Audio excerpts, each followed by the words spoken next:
कैसे हो दोस्तों? उम्मीद करता हूँ आप लोग बहुत अच्छे होंगे। मैं शिवम शुक्ला आपके अपने YouTube channel vision coaching classes में स्वागत करता हूँ। आज हम पढ़ने वाले हैं इलेक्ट्रोस्टैटिक्स चैप्टर का नेक्स्ट लेक्चर, और जो टॉपिक हमारा है वो है वैद्युत फ्लक्स यानी इलेक्ट्रिक फ्लक्स आगे पढ़ना। ये इंपॉर्टेंट टॉपिक है, इसी से रिलेटेड हम पढ़ेंगे गॉस के लॉ, और गॉस के लॉ पर आधारित एप्लीकेशन पढ़ेंगे जो कि यूपी बोर्ड के हिसाब से भी बहुत इंपॉर्टेंट है, और खासकर कंपटीशन में इससे ढेर सारे क्वेश्चन आते हैं। तो यहाँ पर जो वैद्युत फ्लक्स क्या होता है, सबसे पहले हम देखेंगे वैद्युत फ्लक्स क्या होता है। तो वैद्युत फ्लक्स का अर्थ क्या होता है? देखो, फ्लक्स एक ग्रीक वर्ड है जिसका अर्थ होता है प्रवाह। क्या होता है बेटा? प्रवाह। फ्लक्स का जो हिंदी होता है उसका मतलब होता है प्रवाह। अब प्रवाह होता है धारा, जैसे धाराओं का प्रवाह होता है, एयर फ्लक्स होता है, वायु की रेखाएं होती हैं, वाटर फ्लक्स होता है, पानी की धाराएं होती हैं। तो उसी प्रकार क्या होता है वैद्युत फ्लक्स में हम पढ़ने वाले हैं कि वैद्युत क्षेत्र में स्थित किसी काल्पनिक पृष्ठ से गुजरने वाली वैद्युत बल रेखाओं की संख्या की माप को वैद्युत फ्लक्स कहते हैं। इसे फाई से प्रदर्शित करते हैं। यानी वैद्युत फ्लक्स की डेफिनेशन की बात करें हम, तो वैद्युत फ्लक्स की डेफिनेशन है कि कोई वैद्युत क्षेत्र है, मैंने ले लिया है, इस वैद्युत क्षेत्र में इसके पृष्ठ से कितनी वैद्युत बल रेखाएं गुजर रही हैं, पास हो रही है, उसी की संख्या क्या कहलाती है? वैद्युत फ्लक्स कहलाती है। अब हम बात करेंगे वैद्युत फ्लक्स कैसे गुजरेंगे। आप ध्यान दें, मैं बात करता हूं, आपने देखा होगा कि जैसे आपके घर में एक खिड़की लगी है, सपोज इस खिड़की ओपन है एकदम। तो जब ओपन है तो इस खिड़की से गुजरने वाली जो बल वो हवा की रेखाएं हैं वो किस पर डिपेंड करेंगी? ये तीन बातों पर डिपेंड करेंगी जो तुम्हें फील आ जाएगा। पहली तो इस खिड़की की एरिया कैसी है, डिपेंड करेगा कि नहीं करेगा। यानी जो इससे गुजरने वाली ये रेखाएं हैं फाई, वो डिपेंड करेगी पहली बात एरिया पर। एरिया ज्यादा तो हवाओं की संख्या ज्यादा। दूसरी बात किस पर डिपेंड करेगी कि ये जो खिड़की है उस हवाओं के दिशा में किस एंगल पर रखा हुआ है।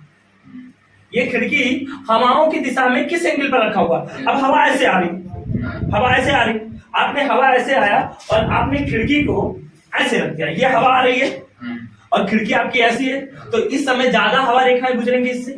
लेकिन अगर खिड़की इस दिशा में हो जाए, हवा रेखाएं ऐसे आ रही है तो कम गुजरेंगी। थोड़ा तिरछा करेंगी तो और कम, मतलब ऐसे से बढ़ता जाएगा।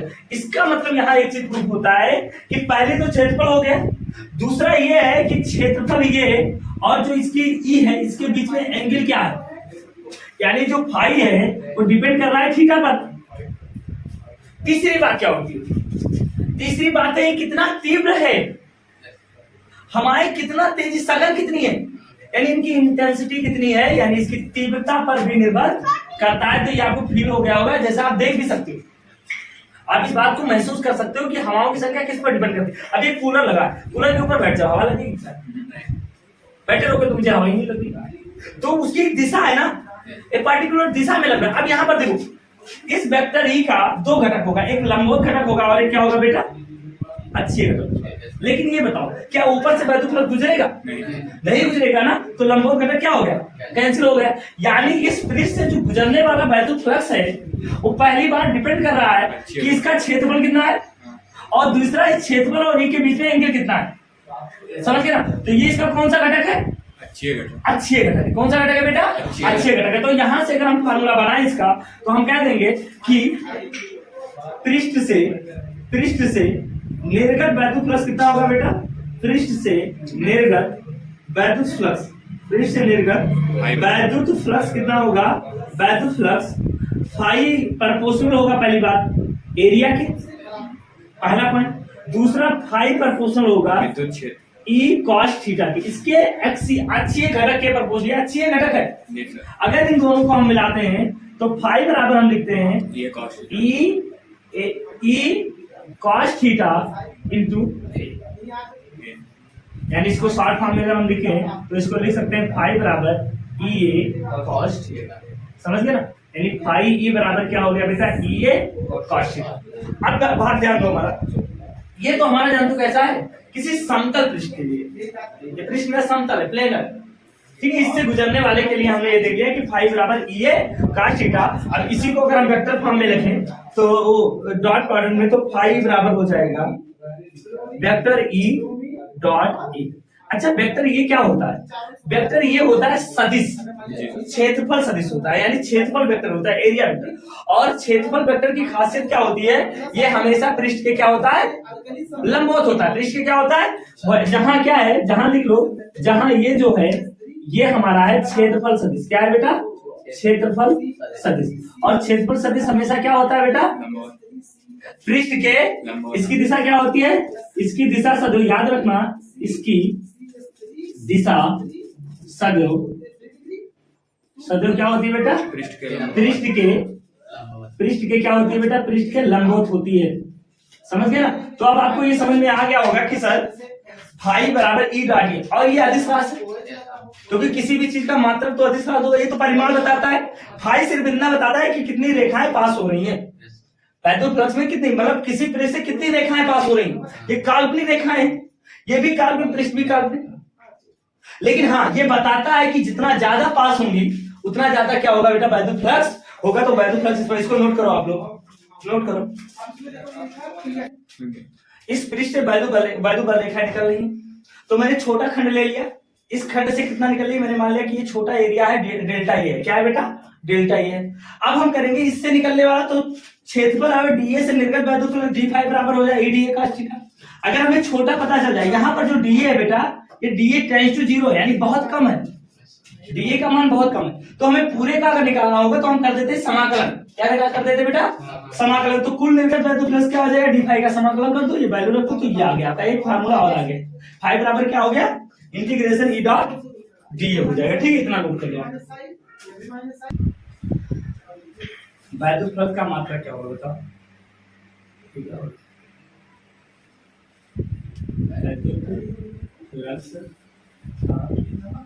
मात्रा, इसका मात्रा क्या होगा बेटा? फार्मूले से मात्रा निकालो, यूनिट ऑफ, यानी आपको पता है कि फाई बराबर क्या होता है? ईडीए cos थीटा, ये तो होता है इंटीग्रेशन। तो यहाँ पर देखो ई का मात्रक क्या होता है? ई का मात्रक क्या होता है बेटा?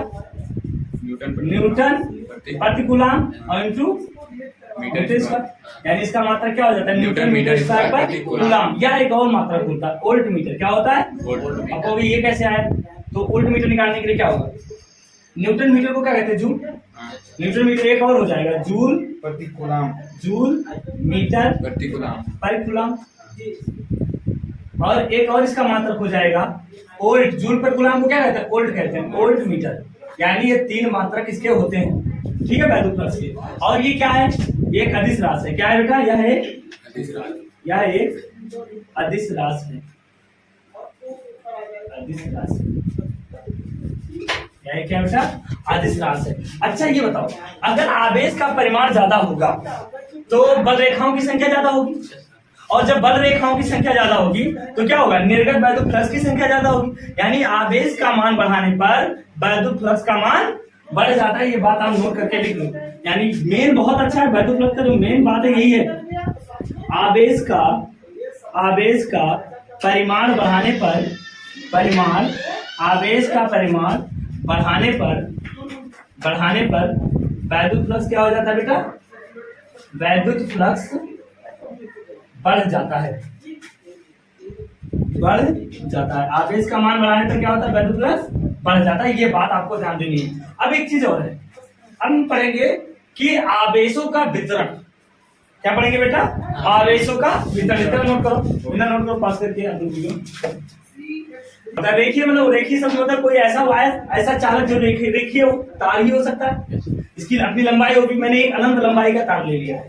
इस अनंत लंबाई तार पर प्लस क्यू आवेश को मैंने एक समान रूप से सतत वितरण है। आवेशों का क्या है यहाँ पर? सतत। तो इसके चारों तरफ चुंबकीय क्षेत्र भी, वैद्युत क्षेत्र भी क्या होगा बेटा? समान होगा। अगर आवेशों का वितरण समान है तो वैद्युत क्षेत्र भी समान होगा। अब हमें यह पता करना है कि इसका रेखीय आवेश घनत्व क्या होगा।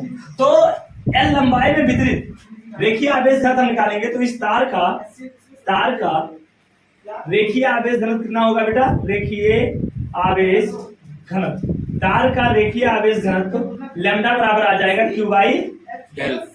इसका मात्रक क्या होगा बेटा? मात्रक होगा कूलाम पर मीटर होता है।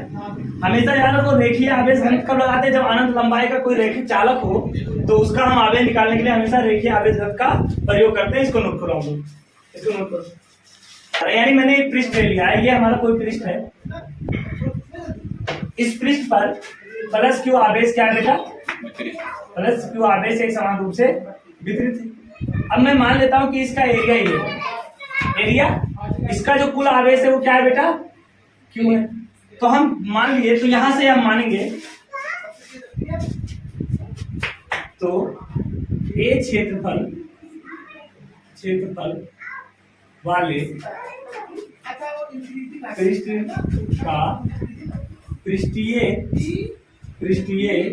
आवेश घनत्व क्या होगा? पृष्ठीय आवेश घनत्व सिग्मा बराबर होता है क्यू बाई ये होता है। क्या होता है बेटा? सिग्मा बराबर क्यू बाई ये। मात्रक क्या होगा इसका? मात्रक होगा कूलाम पर मीटर स्क्वायर। समझ गए ना? ये पृष्ठ आवेश होता है, इसको भी नोट कर लो आप। ये छोटे छोटे परिभाषा यहाँ पे बेटा। अब हम लोग पढ़ने वाले गाउस का नियम। गाउस का नियम क्यों इंपॉर्टेंट है? क्यों गाउस का नियम है? जब हम वैद्युत फ्लक्स फाई बराबर इस फार्मूले से निकाल ले रहे थे तो फिर गाउस के नियम के आने की क्या जरूरत थी? इस नियम से तो वैद्युत फ्लक्स निकल रहा, वो भी वैद्युत फ्लक्स के लिए। लेकिन यहाँ पर एक बहुत ज्यादा जटिल है। अब आपसे मैं कह रहा हूँ बहुत बड़ी दीवार है पृष्ठ का, उससे निकालो तो एरिया निकालोगे, फिर कोण फाइंड करोगे, बहुत सारा काम करना पड़ेगा आपको। और इससे निकालना आपके लिए क्या होगा? थोड़ा दिक्कत होगा। लेकिन गाउस का नियम क्या है? गाउस का जो कोई भी सिद्धांत बनता है वो इजी करने के लिए बनता है। यहाँ पर ध्यान दो, गाउस कहते हैं, गाउस ने कहा देखो ये सब हटाओ, तुम सीधा समझो कि कोई आवेश है तो उसके चारों तरफ कार्बन पृष्ठ खींचो, जिसे हम गॉसियन पृष्ठ कहते हैं। अभी पढ़ेंगे उसके बारे में। कोई भी आवेश है उसके चारों तरफ एक ऐसा पृष्ठ खींचो जिसके प्रत्येक बिंदुओं पर चुंबकीय क्षेत्र की तीव्रता क्या हो? समान हो, यानी वो पृष्ठ क्या हो? सममित हो, उसे गॉसियन पृष्ठ कहते हैं। और उसी को बंद, यानी गॉस का नियम केवल बंद पृष्ठ पर लगता है, इस बात को ध्यान देना। तो गॉस कहते हैं कि अगर कोई आवेश है और वो किसी बंद पृष्ठ के अंदर है तो उस पृष्ठ से जो गुजरने वाला कुल वैद्युत फ्लक्स है उस आवेश का 1/एप्सिलॉन नॉट गुना होता है, यानी फाई बराबर क्यू नेट अपान एप्सिलॉन होता है। अब यहाँ पर देखो फाई किस पर डिपेंड करता है? फाई सिर्फ आवेश पर डिपेंड, यानी कुल आवेश कितना है। आकार बढ़ाने पर, आयतन बढ़ाने पर, किसी भी प्रकार की आकृति को चेंज करने पर वैद्युत फ्लक्स में कोई प्रभाव नहीं पड़ेगा। इस बात को आपको ध्यान देना है। अभी ये वृत्ताकार है, इसी को मैं आयताकार कर दूं, इसी को मैं बेल, तो कोई भी प्रभाव नहीं पड़ेगा। तो गॉस के नियम से एक चीज तो ये क्लियर हो गई कि अगर मुझे ये पता करना है कि वैद्युत फ्लक्स कितना गुजर रहा है किसी पृष्ठ से, उसकी मात्रा कितनी है, तो उसके अंदर आवेश कितना है। अगर इसके अंदर नेट आवेश 0 होगा तो कोई वैद्युत फ्लक्स नहीं गुजरेगा। लेकिन एक चीज और है, अगर आवेश इसके बाहर है तो इसके अंदर से वैद्युत फ्लक्स गुजरेगा। ये आपको ध्यान देना है। तो यहाँ पर जो फाई बराबर आया कैपिटल क्यू नेट अपान एप्सिलॉन आया। अगर इसको हम और अच्छे से लिखें तो हम लिख सकते हैं फाई बराबर integration E D A cos theta, और बराबर लिख सकते हैं क्यू नेट अपान एप्सिलॉन 0। ये mathematical form of Gauss law है, सीधा इक्वेशन ऑफ गॉस लॉ। समझ गए? तो इस इक्वेशन से हम लोग बहुत सारी, अब गॉस लॉ के लिए कुछ कंडीशन है, कुछ इसकी लिमिटेशन भी है और कुछ इसके इंपॉर्टेंट भी है, क्योंकि गॉस लॉ बहुत ही इंपॉर्टेंट है। तो चलो इसको नोट करो, फिर आगे हम इसके बारे में पढ़ते हैं। गाउस के नियम के लिए महत्वपूर्ण बनी। देखो गाउस का नियम कैसे हम लगाएंगे, और गाउस के नियम के लिए कुछ महत्वपूर्ण पॉइंट है जो याद रखना है न्यूमेरिकल लगाते हो। देखो पहली बात है, गाउस के नियम के लिए जो बंद पृष्ठ हम लेते हैं उसे गॉसियन पृष्ठ कहते हैं। और गॉसियन पृष्ठ ऐसा होता है जो सममित होता है। क्या होता है बेटा? गॉसियन पृष्ठ का आकार और कुछ भी हो सकता है, बेलनाकार हो सकता है, गोलाकार हो सकता है, क्या होते हैं जिगजैग मोशन का भी हो सकता है, आयताकार भी हो सकता है। लेकिन हाँ, गॉसियन पृष्ठ की एक खासियत है कि सममित होता है। इसके प्रत्येक बिंदु से गुजरने वाली जो रेखाओं का तीव्रता है वो क्या होता है बेटा? समान होता है। अब यहाँ पर ध्यान देना है, गॉसियन पृष्ठ बनाते हुए इस बात को ध्यान रखना कि उससे कोई आवेश ना गुजरे। हमेशा आवेश गॉसियन पृष्ठ के क्या होना चाहिए? अंदर या बाहर होना चाहिए, उसके ऊपर से ना जाए वो पृष्ठ। समझ गए? नहीं तो यहाँ सममित नहीं होगा, और इसलिए कोई गॉसियन पृष्ठ नहीं है, ये गॉसियन पृष्ठ। अब ध्यान दो, गॉस का नियम लागू बंद पृष्ठ पर ही लागू होता है। गॉस का नियम ओपन पृष्ठ पे गाउस का नियम लागू नहीं होता। तीसरी बात है, बंद पृष्ठ जो निर्गत वैद्युत फ्लक्स है वो केवल पृष्ठ के भीतर उपस्थित आवेश पर निर्भर करता है। आवेश का परिमाण कितनी है, तीव्रता कितनी, इस बात पर निर्भर करता है। इस बात पर निर्भर नहीं करता है कि गॉसियन पृष्ठ का आकार या आयतन बड़ा है कि छोटा है।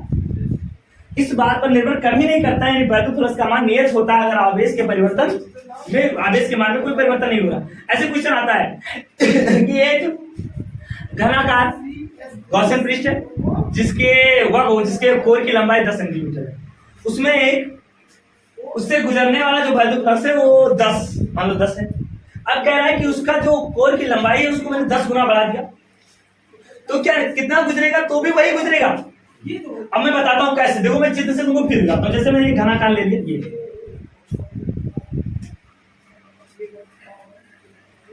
यहां पर एक आवेश लिया। अब इस आवेश से वैद्युत बल रेखा ऐसे तो निकलेंगी, जितनी वैद्युत फ्लक्स निकलेगी ऐसे टोटल देखो निकल रही। अब अगर इसका आकार बढ़ाएंगे तो उतना ही तो निकलेगा। बताओ कि बढ़ जाएगा क्या बढ़ेगा? यानी अगर अब मैं बड़ा बना दूं, ये देखो क्या हो, सिर्फ आवेश पर निर्भर करता है। यानी वैद्युत अभी तो उतनी ही संख्या 1 2 3 4 5 6 7 8, यानी जितना अंदर होगा उतना ही तो बाहर निकलेगा। अब देखो तुम क्या कर रहे हो, तुमने अगर यहाँ से 10 लाइट दिया, इतने एरिया से गुजरा, उधर का एरिया बड़ा है तो 10 ही तो गुजरेंगे कि ज्यादा गुजरेंगे? रेखा में तो परिवर्तन नहीं होगा ना।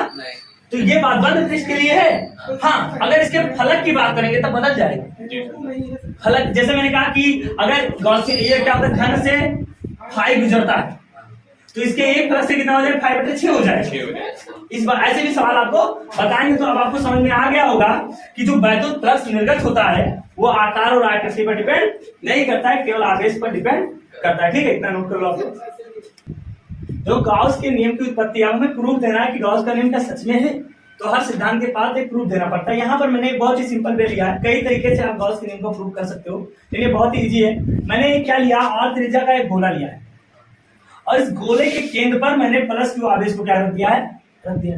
अब इस गोले के केंद्र प्लस क्यू आवेश है तो इस गोले से निर्गत कुल वैद्युत फ्लक्स का मुझे मान ज्ञात करना है। तो हम क्या करेंगे, एक छोटा सा क्षेत्रफल ले लें, डेल्टा ए ले लें, और इसके अंदर एक बिंदु, इसके परिधि पर एक बिंदु पी है, इस बिंदु पर इस आवेश के कारण चुंबकीय क्षेत्र है। अब यहाँ चित्र में आप ध्यान से देखो, डेल्टा ए, देखो डेल्टा ए हमेशा पृष्ठ के लंबवत होता है और ई भी पृष्ठ के लंबवत है, तो प्लस क्यू आवेश के कारण हमेशा वैद्युत क्षेत्र बाहर की ओर होता है। समझ गए ना? तो यहाँ पर इन दोनों के बीच में कोण क्या बनेगा, 0 बनेगा। तो चित्र से स्पष्ट है, दो चित्र से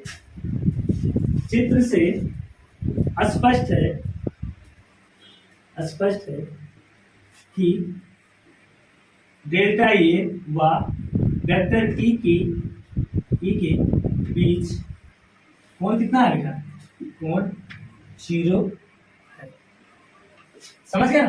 अब क्या करूंगा, डेल्टा ए से निर्गत वैद्युत फ्लक्स निकालूं। तो क्या करेंगे बेटा, क्षेत्रफल अवयव डेल्टा ए से निर्गत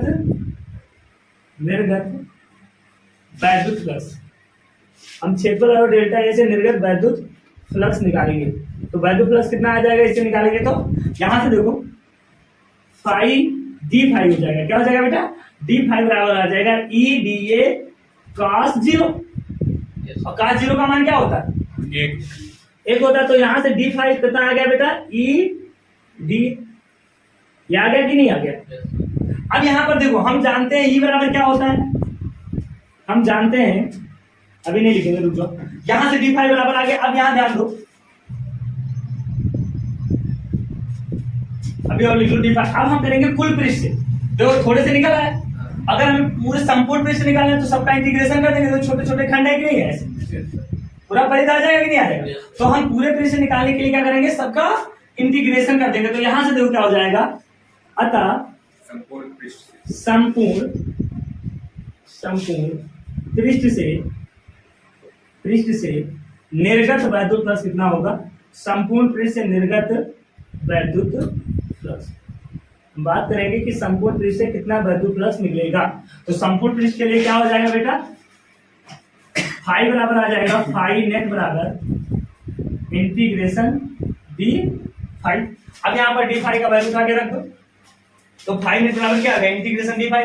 तो फाई नेट बराबर क्या आ जाएगा बेटा, यहाँ से पाई नेट बराबर आ जाएगा इंटीग्रेशन ई डी ए। अब ई को जो सुनो, यहां से सबकी दूरी समान है और आवेश भी समान है, तो दूरी समान है, अगर आवेश भी है तो सभी बिंदु पर क्या होगा, वैल्यू छेद भी समान होगा। तो ये तो कांस्टेंट है। क्या है बेटा, हम यहाँ पर लिख सकते हैं कि जो पृष्ठ है वो क्या है बेटा, पृष्ठ सममित है। पृष्ठ क्या है बेटा, सममित है।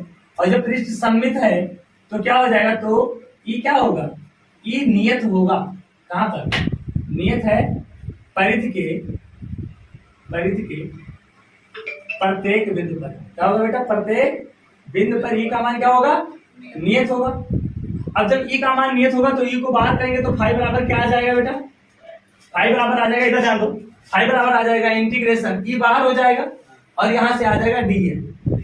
ये हमारा आ गया फाई में। अब यहां पर देखो ई का मान क्या होता है, हम जानते हैं किसी बिंदु आवेश के कारण किसी बिंदु पर वैद्युत की तीव्रता क्या होती है, हम जानते हैं ई बराबर क्या हो जाएगा बेटा, ई बराबर हो जाएगा 1/4 क्यू बटा आर स्क्वायर। उठा के वैल्यू रख दो, तो यहाँ से ई बराबर फाई नेट बराबर क्या आ जाएगा, 1/4 क्यू बटा आर स्क्वायर। अब सुनो, और इंटू क्या हो जाएगा डी ए। अच्छा ये बताओ, ये डी ए क्या है, डी ए कुल मिला के क्या है, गोले का संपूर्ण पृष्ठ का क्षेत्रफल। और गोले के संपूर्ण पृष्ठ का क्षेत्रफल क्या होता है, 4 पाई। तो यहाँ पर हम लिख सकते हैं कि डी ए क्या है, डी ए बराबर हो जाएगा 4 पाई आर स्क्वायर। उठा के रख दो, क्योंकि ये क्या है, गोले का संपूर्ण पृष्ठ, गोले का क्षेत्रफल यही तो होता है। तो उठा के जब वैल्यू रखेंगे तो क्या आ जाएगा बेटा, यहाँ पर 1/4 पाई एप्सिलॉन क्यू बटा आर स्क्वायर इंटू क्या हो जाएगा 4 पाई आर स्क्वायर। अब 4 पाई से 4 पाई मर गया, आर स्क्वायर से आर स्क्वायर मर गया, तो क्या बचा बेटा, यहाँ से पाई नेट बराबर आ जाएगा क्यू बटा एप्सिलॉन। यही तो गॉस का नियम है, यही गॉस का नियम है।